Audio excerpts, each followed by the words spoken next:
Hey lovelies, and welcome back to this channel. If you're new here, my name is Darlene Lustrana. Thank you so much for all the love and support. Don't forget to please subscribe to this channel, turn on notifications so that anytime I upload a video, you will be the first person to be notified. And to my returning subscribers, to those people that share my videos and also educate you guys are the real MVP. Alright lovelies, let's dive in into today's video. So lovelies, I came across this video on my For You page on TikTok and I find it super interesting because it's an historical fact about Henry Box Brown, the guy that actually mailed himself. And I thought to just bring it up here for us to actually educate ourselves. Those things that they thought they're not going to teach us in school, we are going to actually teach ourselves. So I'm just going to roll the clip as well as some of other stitches I was able to put together. Please leave me your own thought in the comment section and let's dive into it. Yo, Henry Box Brown was a G who escaped from slavery by mailing himself to freedom. Did you hear what I said? Henry Box Brown was a G, y'all. He mailed himself to freedom in a box that was 3 feet long, 2 feet wide, and 31 inches deep. How did this happen? Let me explain. Henry Brown was born a slave and lived as a slave in Richmond, Virginia, but he did not have a strong desire to gain freedom until his wife, Nancy, and their 3 kids were sold unexpectedly one day. After that happened, he became obsessed with freedom, so he paid a white ally he met named Sam Smith $86 or $3,000 to mail him in a crate to Philadelphia in 1849. He purposely burnt his hand with acid to get out of his enslaved labor. And then to prepare, he lined the crate with cloth, poked a few holes in the crate, and gave himself a few biscuits for the journey. It took 27 hours and there were times he thought he would die, but he made it. Y'all ever hear about the story of the slave that mailed himself to freedom? I'm actually really excited to cover this one because all of my content is low vibrational and sad as fuck. This one has a good ending, a happy ending, sorta. Get your motherfucking popcorn. This is Henry Box Brown, and he was born in Virginia as a slave somewhere between 1815 and 1816. An interesting fact about this whole case, and I learned that this was normal, is that slave masters allowed some of their slaves that they trusted to live off of the plantation, work, and just bring them back the money. Couldn't be me, because I would have ran off with my paycheck. I digress. But he worked every day. He lived in an apartment with his wife and 3 kids. His wife was heavily pregnant. And he probably gave his slave master most of his check. I mean, I even searched it and they were making about $15 a week and only keeping $1. So he had an agreement with his slave master that he would not sell Nancy or the kids. He was literally paying the slave master to keep his family together. The slave master betrayed him and sold Nancy and the kids while she was pregnant. And that pissed Henry off. That did it. So Henry saved his money and devised a plan to mail himself to freedom. He worked heavily and closely with James Smith and Samuel Smith, no relation. James Smith was a white shoemaker who didn't believe in slavery and was willing to help. Samuel Smith was a black freedman. And since he was freed, he had a little bit more access than Henry did. So Henry paid Samuel $86, which was about $3,025 today, to mail him to Philadelphia, Pennsylvania, where slavery was not practiced nor tolerated. So the plan was to mail him via a postal company back then called the Adam Express Company that was known for its confidentiality and carefulness of his packages.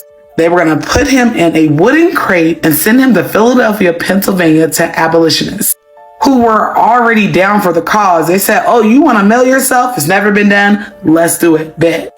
So the day that the Great Escape was supposed to take place, he had to work. So he had to come up with a plan. So in order to get out of work, he burnt himself with sulfur down to his bone. So his wrist was messed up during this whole little journey that he was about to take. They placed this man in a wooden crate that was lined with a little bit of fabric, gave him a cup of water or 2 and a couple biscuits, and mailed his ass to Philadelphia. The wooden crate had dry goods on it. Handle this with care, and this side up, pointing up. He traveled by ferry and railroad and then in reverse again. And if I ain't learned nothing, the Postal Service has not changed. He reported that they tossed his ass up and down. It didn't matter because it had fragile on his crate. They shook my man's up. But it didn't matter because he survived. It took 27 hours of prayer, miracle, and psalms to get to Philadelphia. The crate was received on March 30th, 1849, and it's reported the first thing that he said when he popped his head out of that crate was, "How do you do, gentlemen?" Ashe Abobo. He praised the Most High and read Psalms from his Bible, and then proceeded to become a local little celebrity. He actually even became very good friends with Frederick Douglass, who didn't want him to tell other slaves or even publicize that this is how he got to freedom. And there was a reason for that, and I'm going to get into that later. It's not the obvious reasons, but against Frederick Douglass's advice, he publicized how he got to freedom. And it was a back and forth thing for him, I feel like, because it said that the reason why he didn't want to reveal how he had gotten to freedom is because he feared for other slaves, that they would try this shit and fuck around and find out. But Frederick Douglass's reason for not wanting him to reveal it is not only the same reason as Henry Box Brown, but the year that he was actually rescued from this box and saved and went into freedom, his wife's slave owner reached out to him and said, "I'll sell you your wife and kids back." And I swear to Bob, y'all, ninjas ain't been shit since the beginning of the time, because you know what this man said? Absolutely not. Keep them kids and that wife. He did not buy his wife back from the slave master. This was said to be embarrassing, or downright disgraceful to other slaves and especially to Frederick Douglass. But despite the slaves, Frederick Douglass, and whoever else looking at him like a piece of shit, he became a really, really successful socialite. He went on to be a speaker for the Massachusetts Anti-Slavery Association. He wrote an autobiography. And after the United States passed a racist fugitive law for slaves, he ran to England, where he became a playwright and an actor, where he had a career as a mesmerist, which today would be a spiritualist and a conjurer, named the African Prince. In England, he fell in love with a white woman named Jane Floyd and married her. They had a daughter and he started a new life. But whatever, he made it out. He came back to the US. Then he migrated over to Ontario, Canada, where he continued to perform up until the day he died with his daughter Annie and his wife Jane, and he passed away on February 26, 1889. Listen, I don't know why he never got his wife and his kids back. Maybe he feared that it was a trap, but it's giving deadbeat daddy. But that's none of my business. I'm just happy one of us made it out. Do good and be good. Y'all ever hear about this story? Is it time? Yeah. It's about that time. It's time for more Black history that I didn't learn in school. You may have heard of Harry Potter and his magical wand, but have you heard the magically true story of Henry in his box? You see, Henry Brown was a slave in the 1800s who used his magical abilities to figure out how to do the one trick that black people at the time just couldn't seem to figure out and make his freedom appear. One day, Henry decided, along with the help of some abolitionists, that he was going to mail himself in a crate by train to the free North. His Underground Railroad was literally a railroad. On March 30th, 1849, my boy Henry arrived in Philadelphia as a free man. Once there, his creativity and personality would flourish as he would become a traveling playwright. Using these plays, he helped to change the North's opinion about their indifference towards slavery, leading to the Civil War. Make sure to like the video and follow me for more history as we continue to go through Black History Month. Please share the video with your mama, your uncle, your grandpappy, and everybody you know, because this Black History Month, we talking about more than slavery and having a dream. I was just rereading the story of Henry Box Brown, the black man that escaped from slavery in Richmond, Virginia in 1848 by climbing into a box and express mailing himself to Philadelphia.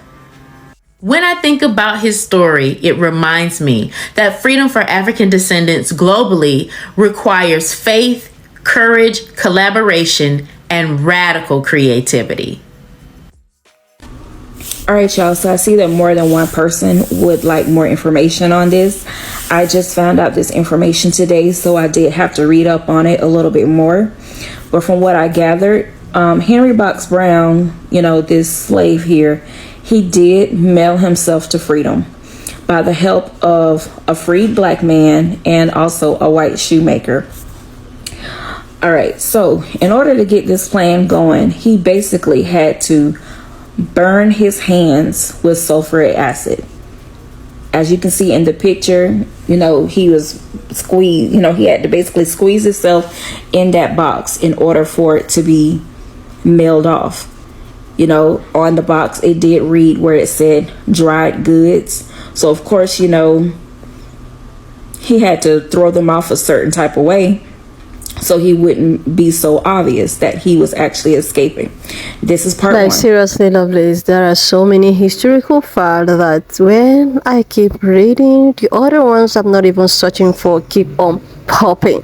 So I was just going through my For You because I actually love to put up some historical and educational facts here, maybe especially on Sundays and Saturdays, if you notice, because I am a very good history listener and I love to learn so many things that I was not able or opportune to learn in school and all of that. And I saw that you guys actually love it. Then I decided to maybe weekends, let me just put some historical fact out there for us to actually educate ourselves on something that we were not taught, on something that we are, we can actually teach our little ones that is coming up. So I've been hearing about this Harry, Box Brain, of how he actually emailed himself in order to be free.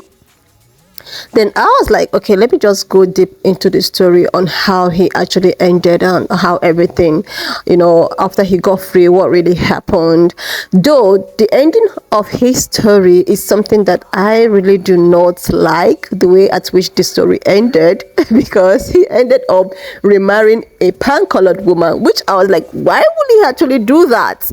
So this Harry of a guy, after he successfully, emailed himself in order to be free from his master because his master disappointed him. He was working for this man in the exchange of, okay, I want me and my children, like myself, my wife and my kids, not to be sold. We just need to stay here together. Then I will work for you. I can even work more for you. And that was an agreement that he actually had with his master.